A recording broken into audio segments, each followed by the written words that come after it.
JCRCians. Welcome to the special segment of the TV Talk, Samvad. And today we have with us Professor and Dean Mr. Narendra Kaushik of School of Mass Communication with us to talk about the insights about the life of Mahatma Gandhi.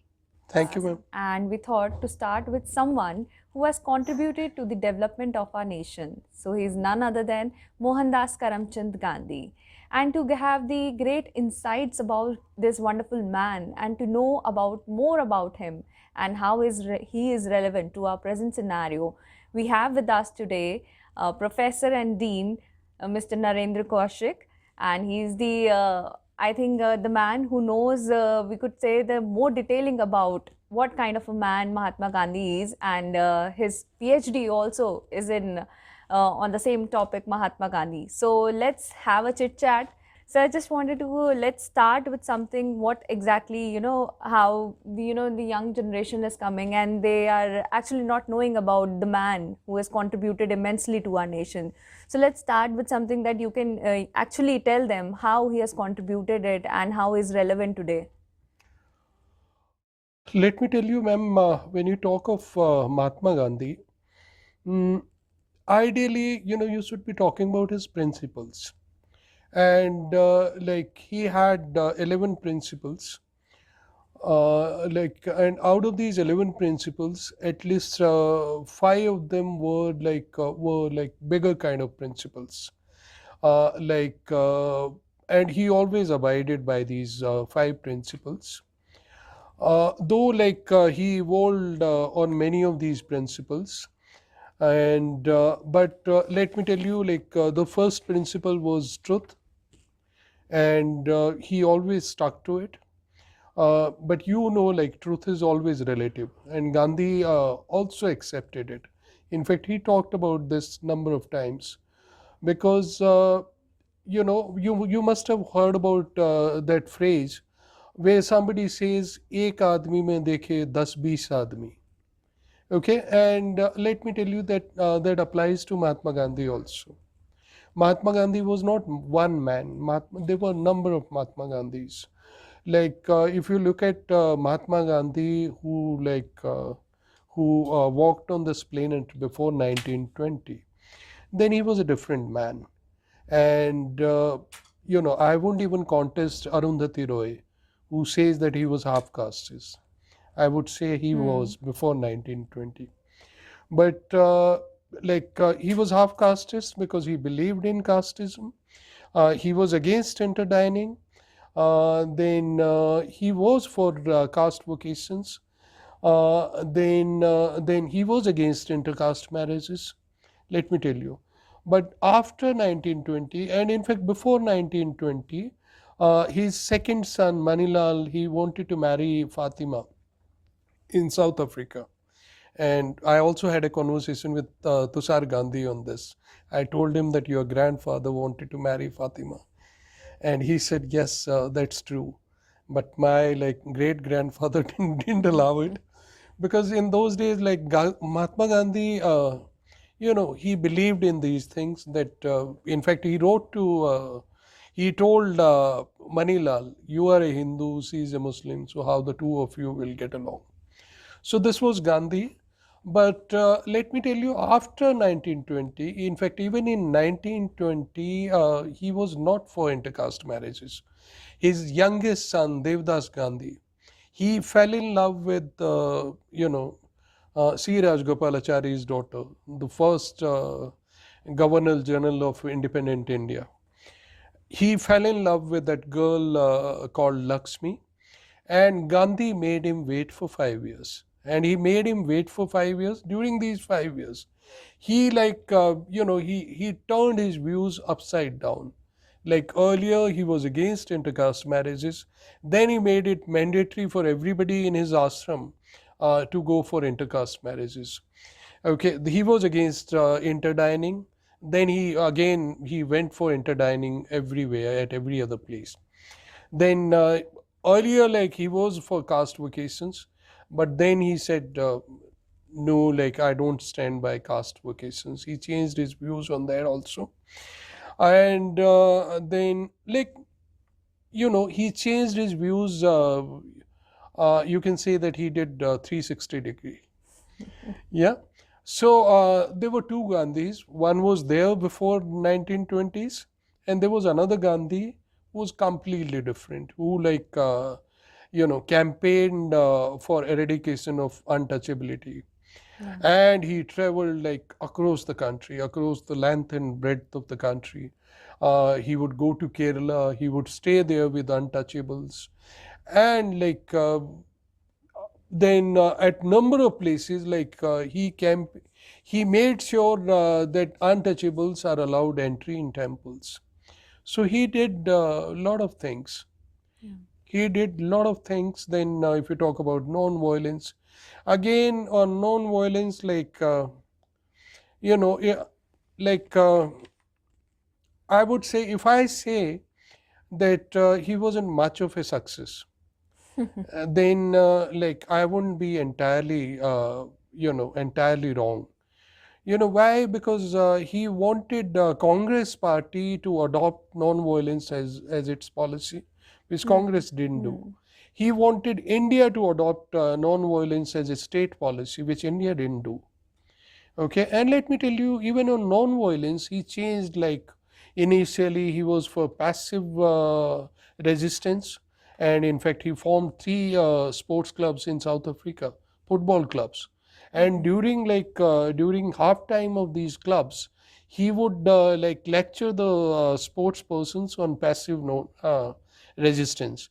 But later on, he changed it to active resistance, and in fact, initially, non-violence was also passive non-violence. Then it became active non-violence. And let me also tell you, when Pakistan attacked, those in the form of tribals. When Pakistani army personnel attacked J&K in 1948, and Gandhi was there that time. Then Gandhi again changed his position. He changed his position on non-violence, and he said, "I am with the defender." Okay, so he evolved on non-violence as well. And in fact, initially he had huge differences with Subhash Chandra Bose. Hmm. They had differences almost on every other issue. But when Subhas left India, when he sneaked out of India, Gandhi became a huge admirer of Subhash Chandra Bose. And in fact, the Maulana Abdul Kalam Azad, he writes in his book, India Wins Freedom, that I was like completely shocked that a person like Mahatma Gandhi is defending, he's become an admirer of Subhash Chandra Bose. He didn't like him earlier. I didn't like, rather, I would say, he didn't like his principles. He was against his principles. They had differences. uh, differences on ideas. But then subsequently, after Subhas sneaked out of India, he became a huge admirer of him. And in fact, after they got that news that Subhas died in that crash, after that, Gandhi said, "No, I can't believe this. I can't believe that Subhas can die without achieving freedom for India."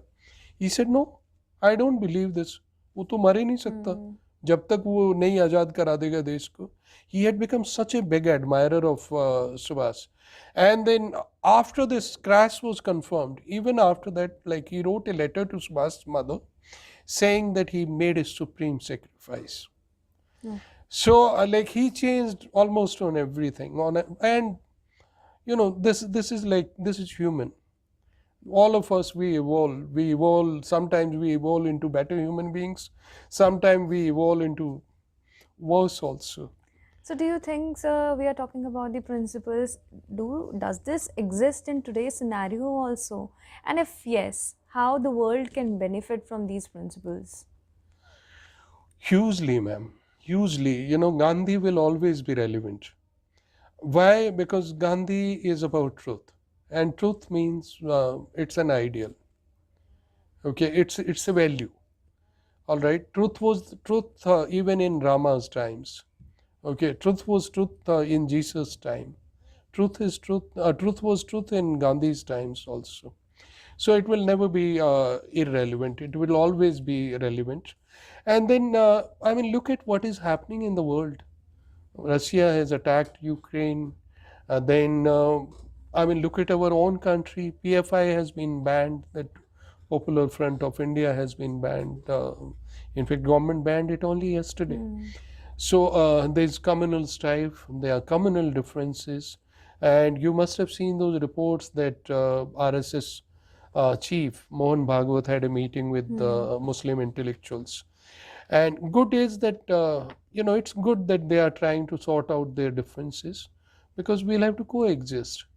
And Gandhi is extremely relevant, because Gandhi, let me tell you, he was the biggest, biggest promoter or biggest propagator or biggest votary of Hindu-Muslim unity. In fact, unity of all religions. Yeah. So Gandhi is definitely relevant. Okay, sir. So as we know that 2nd October is coming, and it will mark the 153rd birth anniversary of Gandhiji. So how should we observe the Gandhiji's birthday? I'm sure you must have seen Lage Raho Mona Bhai. Yeah, In Lage of Raho Mona course. Bhai, when like Sanjay Dutt is asked, how should we observe Mahatma Gandhi's birth anniversary or death anniversary? Hmm. Then, in fact, he's asked that question: what should we do with the Gandhi's statues and with Gandhi's posters, or with with the roads named after Gandhi? What should we do with these?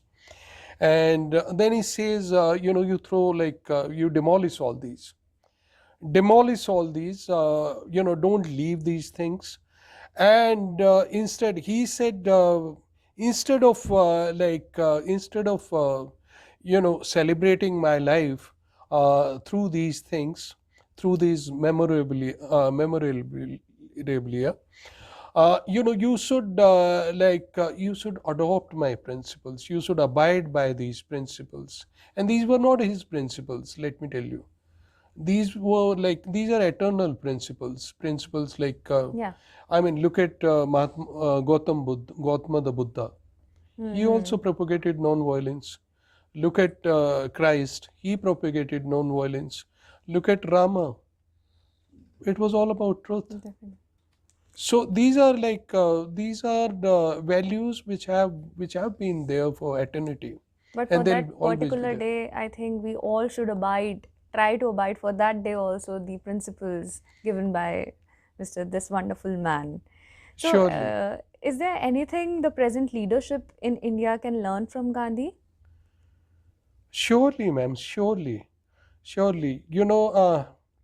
What we need in India is, we need pluralism.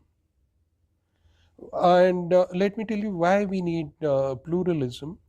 Because India belongs to people from diverse faiths, people from diverse religions, people from diverse castes. The number of castes which probably India has, no other country will have. You have castes only in Japan. Yeah, We don't have castes in other countries. So mm, definitely, I mean, our leaders, our present leadership, they can learn from Gandhi, and they should try to build a plural India. Plural India. Let me tell you. Let me be, like, very honest on this. Gandhi was not a leftist, nor was he a rightist. He was all for truth. And if you read Gandhi, he would lambast Christians for conversions. He even lambasted Islam for conversions. Okay, but nobody talks about it because it doesn't suit them. Okay, he was against cow vigilantes. All right, but nobody talks about it because it doesn't suit them. All right. So, but we need a plural India. We need pluralism in India. If the country wants to go ahead, wants to be a developed country, then we definitely need this. And definitely. our leaders, they must imbibe these things from Gandhi. Definitely, definitely. I completely agree with this. Okay, sir. So, my next question is if Gandhi had been alive, so how would he react to the current scenario? That's a very difficult question, ma'am. That's a very difficult question because Gandhi belonged to a certain era, and in fact, sometimes we also say that man is a creation of circumstances. Okay, so probably he became a great leader because we were ruled by a British. But let me tell you, had he been alive today, he would have still like emphasized on these principles. He would have emphasized on these eternal principles like truth, non-violence, and I'm sure Hindu Muslim unity, unity of all religions, in fact, and then eradication of untouchability. Let me tell you again, now if you look at eradication of untouchability, he was not really a success there, Hmm. because he wanted to eliminate casteism through moral force, and he couldn't do it. He couldn't do it in his lifetime. But let me tell you, he would have still tried. Had he been alive, he would still have tried. Yeah, and then he was a big votary of Savdeshi, but he was a votary of other things also, which may not be relevant today, like celibacy. So there were a number of other things, but let me tell you, he would have stuck to his guns. I mean, whatever little bit I have understood about Gandhi, I'm sure he would have stuck to his principles. No doubt. That is the reason that people refer to him as the father of nation. Yeah. And I think he does not command respect only in India, but in the entire world. Oh, sure. Yeah, and people respect him with this thing. And we should be very proud to have this man with us who has Yeah. actually contributed for the development of our nation. Yeah. So thank you so much, sir, Thank you, for ma'am. coming today and giving us the insights and intricacies regarding the Mahatma Gandhi ji. Thank you so much, sir. And we wish our audience also a very happy Gandhi Jayanti, and let's celebrate it with the pride and joy. Thank you. Thank you, ma'am.